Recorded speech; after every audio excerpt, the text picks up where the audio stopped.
We left Corpus Christi, Texas yesterday and came to San Antonio, Texas to see the Alamo. And our original plan was to stay in another RV park because we couldn't find any free sites or boondocking sites within 100 miles of San Antonio. So we were looking around trying to find another RV park to stay in, and we were only able to find one that allowed us to bring what they called a dangerous dog breed into their RV park, and our dog Sweetie is a Rottweiler. And even that RV park was on the fence about it, and we had to talk to them on the phone about it, and they decided in the end that it was okay as long as we stayed there short term, no longer than a week. So if you've watched our last video, you know exactly how we feel about doggy discrimination. So on our way to San Antonio, about halfway, we decided, you know what?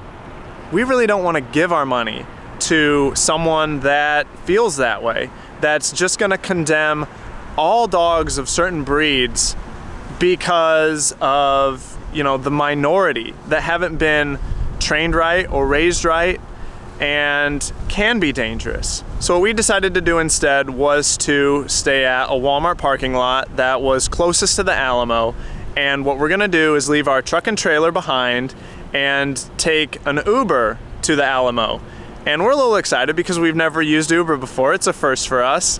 We don't want to unhook our trailer in the Walmart parking lot because that's a big overnight Walmart no-no. And you know, we don't want Walmarts to not allow RVers to stay there. We don't want to, you know, push that limit. So we love that Walmart allows us to stay in their parking lots every now and then.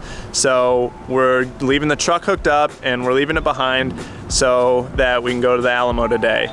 So we're taking an Uber and yeah, we're gonna have a good day.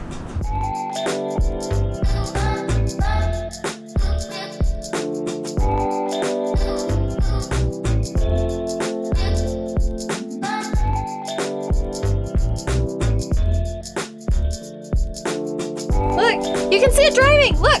Look at his little cars moving! Oh, that's so cool. That's so cool.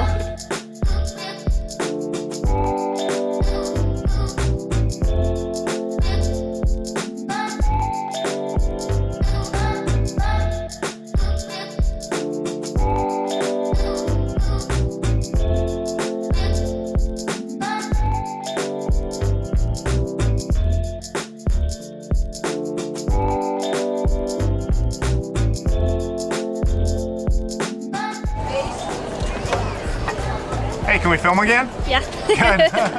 So it turns out we weren't allowed to take any photo or video inside the church at the Alamo at all. So that entrance video you just saw of us walking in, basically as soon as we stepped inside, someone came up to me and was like, hey, no photo or video allowed inside the Alamo. I didn't know that, but at least we got a little bit for you. But yeah. We're still on the Alamo grounds though, outside the church, just kind of in the courtyard area, and we're allowed to video and film, you know, do everything everywhere else, just not in there. So yeah, just not in the church. Yeah, we're good to go still. You gonna pet the cactus? Pet the cactus. It's really hard. Dang it, I was hoping you'd get poked. No, these are really sharp. Holy cow. Careful.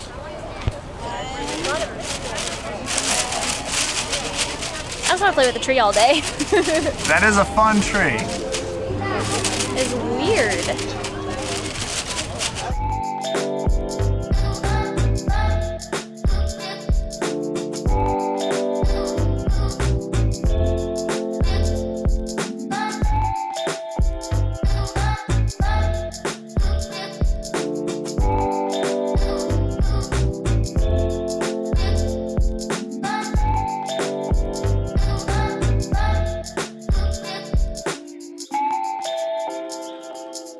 We just came out of the long, thank you. We just came out of the long barracks behind us, which is a museum of the Alamo. And unfortunately, there's no photography or video inside there, but it's absolutely beautiful and gives a great overall just history of the Alamo. And it's got a ton of historical artifacts inside. I wish I could show it to you guys because it's absolutely beautiful in there. You're just gonna have to come see it yourself.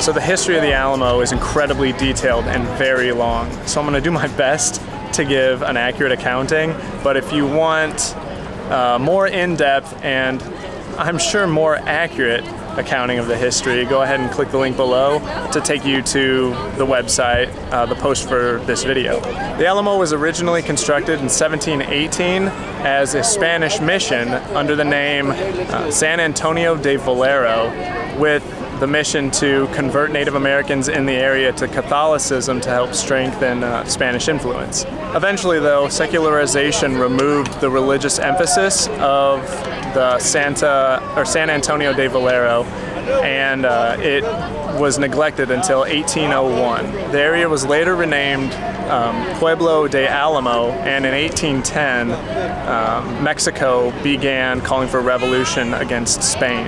Mexico ended up gaining its independence from Spain in 1824, and it began allowing American colonization of Texas to help strengthen the population and economy of the area. Tensions between Mexico and the strong American influence in Texas led to Texas wanting to fight for its independence from Mexico, and in 1836 the battle at the Alamo took place.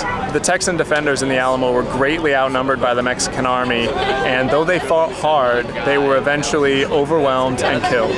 The Mexican army continued to push into Texas, but were met by a very strong Texan army, which fought back against the Mexicans as they shouted, "Remember the Alamo."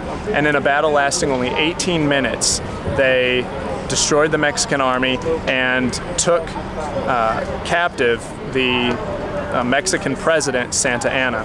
In exchange for the release of Mexican President Santa Anna, Texas gained its independence from Mexico. In 1846, Texas ended up joining the United States of America. And what's kind of crazy is that only 15 years later, the Civil War broke out. So throughout the years, the Alamo has been used for many different purposes. In 1718 to about the 1800s, it was used as a missionary.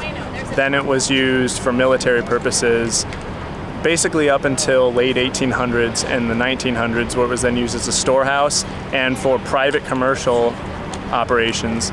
But in 1905, is that correct? The Texas government purchased the Alamo and the surrounding area and turned it into a shrine to honor those that fought for Texas independence. That's about as accurate as I can do right off the cuff without everything right in front of me reading it. So I hope I did it justice.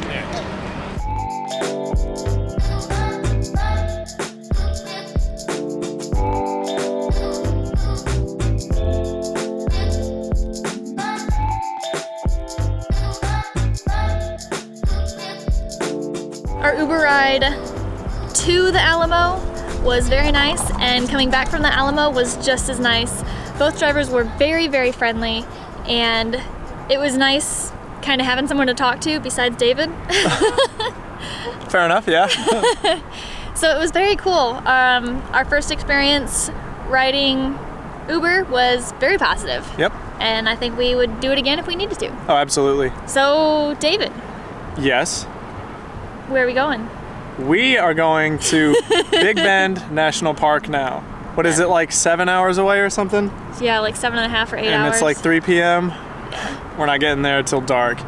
And we're not even getting there. Yeah. Wait, tonight. what? We're not even getting there tonight. Oh, that's true. Yeah, we're gonna stay in a boondocking location just outside of the national park. Yeah. And it's right off a highway, so I'm not really looking forward to it, but all the sites in the national park are completely taken. Boondocking, dry camping sites and full hookup sites because of Thanksgiving, the holidays. Everyone has Thursday and Friday off, so they're heading to the national park. So, which is tomorrow, by the way. Tomorrow's Thanksgiving. So we're going to spend it in a dry camping location just outside of the national park, but we want to camp in the national park. And their dry camping locations in the national park are $14 a night, and for full hookups it's $33. Yeah. And she said the earliest we can probably get a dry camping one is Saturday, maybe. So and we'll see. And we can handle $14 a night for dry camping. Yeah. So that's what we're hoping to get. We're gonna call each day. Hopefully one opens up and we can sneak in there. Yeah. Well, the Alamo was cool. I'm glad we came to San Antonio to see it because it was right on our way to Big Bend anyway. So it was a perfect stop. So glad we came here. And we have a long drive ahead of us now. So that's enough talking. We need to hit the road. We gotta go. Yep. If you like this video, make sure you give it a big thumbs up. And if you want more, go ahead and subscribe because our journey is just beginning. And if you want more information on the stuff we did today and history on the Alamo, go ahead and go to that link right there. That will take you to our website and the blog post. We'll catch you guys later. Bye.